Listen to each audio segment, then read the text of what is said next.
There was a man I told everything to. My plans, my fears. The one thing I wanted most in this world. I thought that was honesty. I thought that was strength. He used every word of it, not in some loud betrayal. Quietly. Over months. He always seemed to know which button to press, which insecurity to poke, which favor I couldn't say no to. And the day it finally landed, I understood something that still makes my stomach turn. He didn't outsmart me. I handed him the blueprint. This is dark psychology for men who are tired of being the easiest read in the room. Not so you can manipulate anyone, so that no one can do to you what was done to me. Here's the part that breaks people. The more honest you are, the easier you are to control. You were raised to believe openness is a virtue. Say what you feel. Show your cards. Be an open book. And in a clean world, with clean people, maybe that works. But you don't live in that world. Neither do I. Every time you explain yourself completely, your motives, your wounds, your plan, you think you're building trust. You're not. You're drawing a map, and most people will only ever use that map for one thing: to get somewhere at your expense. You've felt it. That moment after you opened up, when something shifted, when the person across from you went quiet for half a second too long. You thought you were being known. You were being measured. The average man now puts more of himself on public record in a single year than his grandfather did in his entire life. And here's what I couldn't answer for years. The question that runs underneath all of this. If I'm not stupid, why did I keep doing it? Why did I keep handing out the blueprint even after I'd been burned? Hold on to that, because the answer is not what you think. And it's not flattering. Let's name the real contradiction first. You don't overshare because you're weak. You overshare because somewhere along the way, being seen started to feel the same as being loved. So you trade information for connection. You give away the inner map and call it intimacy. That is the leash, and you tied it yourself. Ask yourself one thing, honestly. When was the last time someone earned your full transparency instead of just being there to receive it? Now, flip backward 500 years. Machiavelli watched men rise and fall in rooms far more dangerous than yours. And the principle he kept circling was simple. People judge you by what they can see. Almost no one ever reaches what you actually are. The man who controls that gap, what's shown versus what's true, controls the room. The modern man does the exact inversion. He closes the gap. He shows everything and hides nothing. He thinks concealment is dishonest. The old world knew concealment was survival. Look at how power actually moved in his time. The operators who lasted weren't the loudest or the cruelest. They were the unreadable ones, the ones whose intentions you only understood after it was already too late to react. Robert Greene spent an entire book mapping this exact pattern across 3,000 years of history, the same law repeating in court after court, empire after empire. The transparent man becomes a tool. The opaque man becomes a force. Book link in the description. So here's the brutal connection, the one that touches your actual life.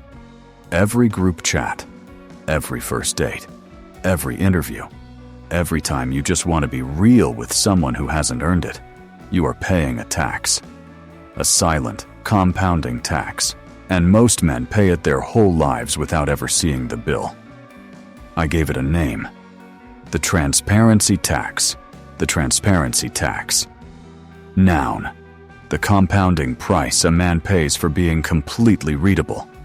Every intention shown, every fear confessed, every card laid flat on the table until the people around him know exactly which levers to pull.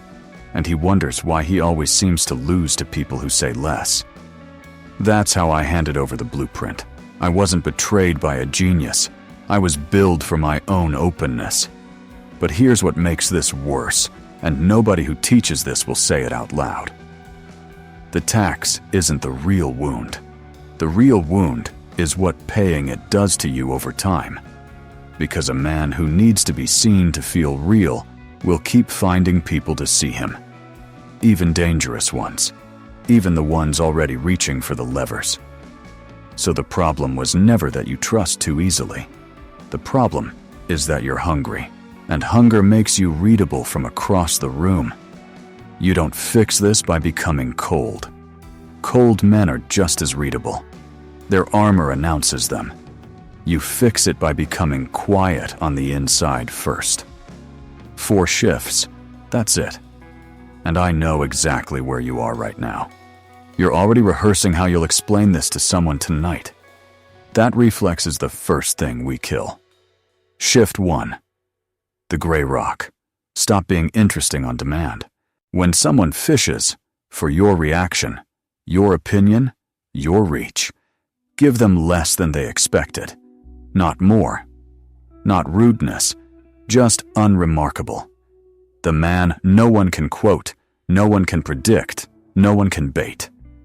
In your next meeting, when you feel the urge to add the clever comment that proves you're sharp, don't. Watch who leans in to fill the silence. They just showed you their hand. You showed nothing. Shift 2. The cut cord. What you can't bear to lose, anyone can use against you. The job you're terrified to leave. The approval you can't function without. Each one is a handle.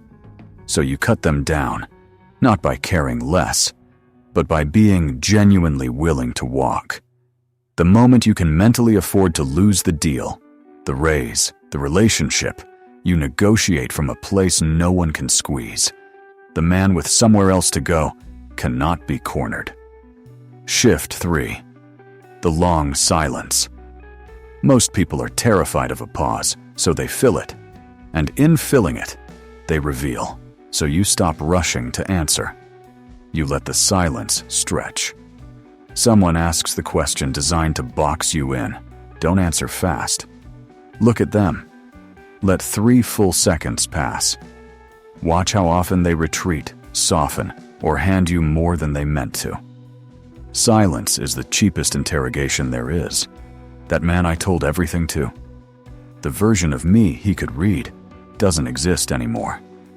Not because I went dark, because I stopped needing him to know I existed. Shift 4. The cold outcome.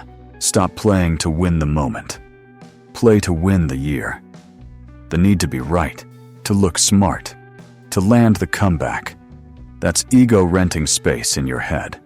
And ego is the most readable thing about any man. In your next argument, ask one question before you speak. What outcome do I actually want here? 9 times out of 10, being right will cost you the thing you wanted. Choose the thing. Let them keep the point. So here's the truth I had to pay full price to learn. You were never too open. You were too hungry to be read. The man no one can manipulate isn't the coldest man in the room. He's the one who finally stopped auditioning to be understood and started letting people wonder. The blueprint is yours again. Stop giving it away. If you felt that land somewhere uncomfortable, good. That's the transparency tax recognizing itself. Most men will hear all of this, nod, and go right back to handing out the blueprint by tonight. You don't have to be most men. Commenting is planting your flag. The like is a signal of awakening. Subscription is joining the Order of the Antidote. Stay unreadable.